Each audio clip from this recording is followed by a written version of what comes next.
这个是对看不出的这个区点摆叫完了。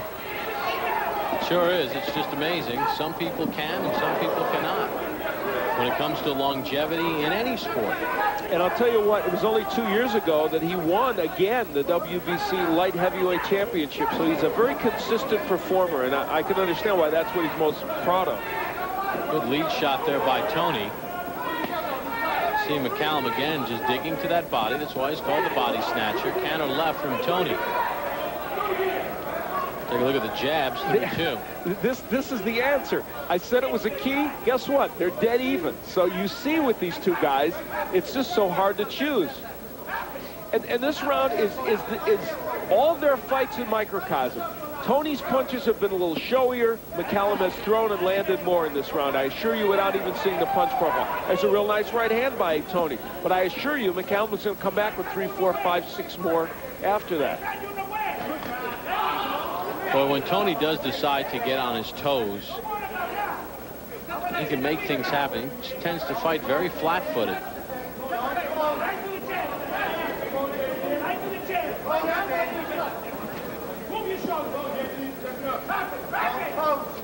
James Toney reminds me in a certain way of another fighter that used to box years ago, Clint Jackson, who was a great junior middleweight. Clint Jackson at times looked like he was the greatest fighter that you would ever see, and then he would have mental lapses and coast for parts of rounds or whole rounds and end up throwing fights away. Toney is like that. Good right hand from Toney. Back comes McCallum. Toney just looking to use that right hand radar. There's an example of the sloppy kind of fighting that Toney will do better in than McCallum.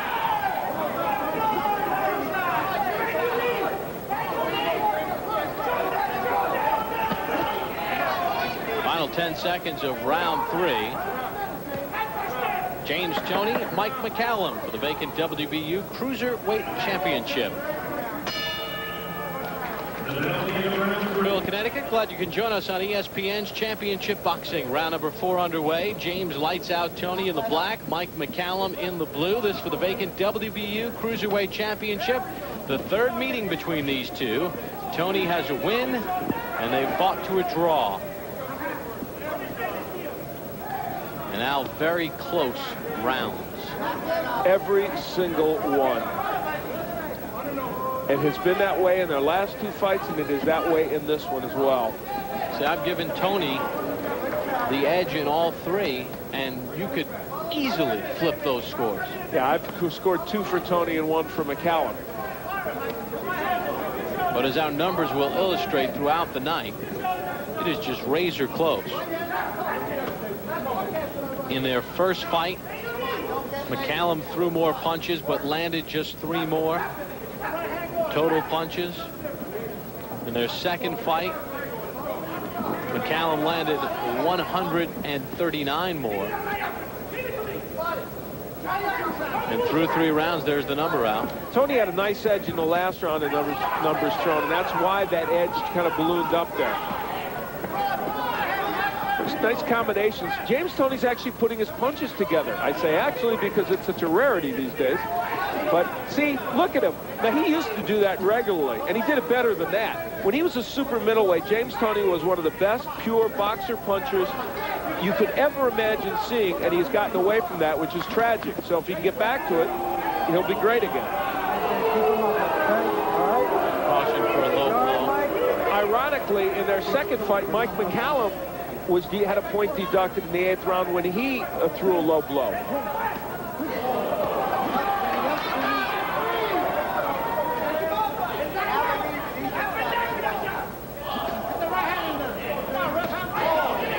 Right hand over the top from Toney. In this round, James Toney has looked like he really wants to go out and establish something against McCallum, and he's had a very good round in the 4th round. It's ironic you talk about when Toney was a super middleweight. You think about the great champions in the 40s, 50s, 60s, and even 70s. Guys stayed in the same weight class because there weren't 3, 4, 5, 6 organizations and 700 different titles. Now you just keep gaining weight and moving up, and there's a title to grab. You'll find some title you can win.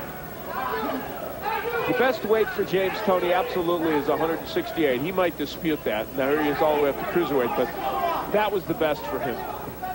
Final seconds of round 4. Scheduled for 12. Hope you're enjoying it on ESPN's Championship Boxing.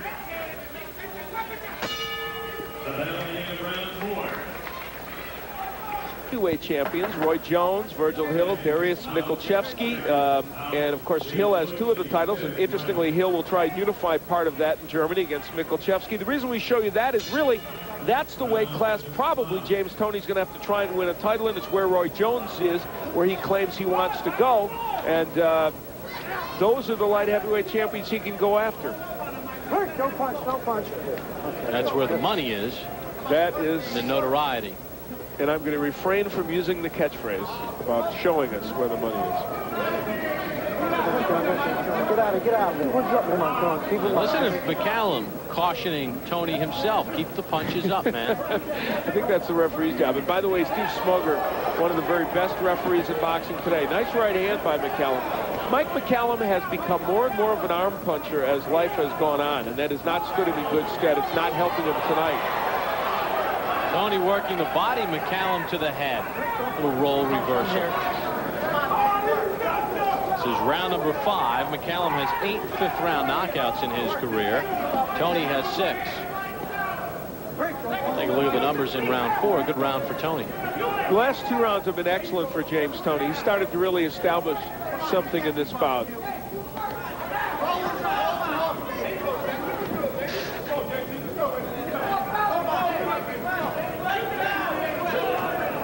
I think sometimes James Toney is afraid to give an all-out effort in any given round, and I think that's mental. He knows darn well he hasn't been in great physical condition for the last couple of years, so I think in his mind he thinks he constantly has to pace himself. And it's a shame, because when he gives an all-out effort throughout a round or in a whole fight, he's spectacular to watch. You can sense it in this fight and in this round. He fights in spurts. McCallum forced to fight in spurts at the age of 40. That's a good point. And we're seeing signs of that age in the last couple of rounds, Bob. We really are. Think about McCallum. Won the WBA junior middleweight title in October of 1984. That was 4 years before Toney even turned professional. 15-round decision over Sean Mannion for the vacant WBA junior middleweight championship at Madison Square Garden. And to put it another way, Mike McCallum turned pro 4 presidential administrations ago. So he's been around for a while. He's working on his 5th. That was on the undercard of the Hagler-Ham Show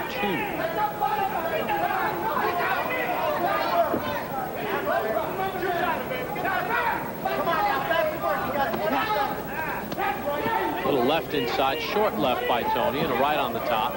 If Toney would throw that left hook with any kind of conviction, he could make things happen. Final 10 seconds of round 5. McCallum getting some shots in as well. No!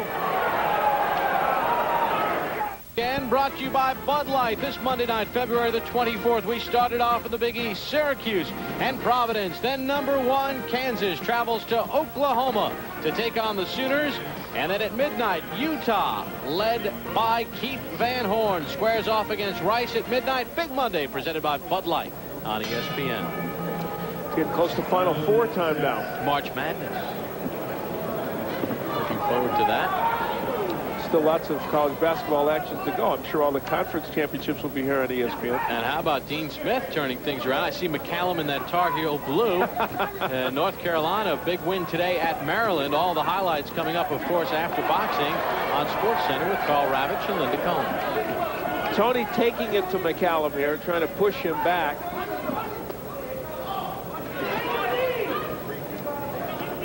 Now the numbers in round 5. Wow, huge for James Toney. He had himself quite a round, landing 53%. And McCallum, he's really slipping in the accuracy level you see there. McCallum has been pretty accurate in his 2 fights previously with Toney.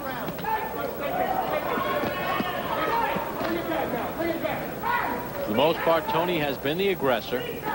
That's my scorecard. I believe Toney is winning this bout by 3 points at this juncture. There's the double left hook. If James Toney would take a step to his left and just keep cranking up double left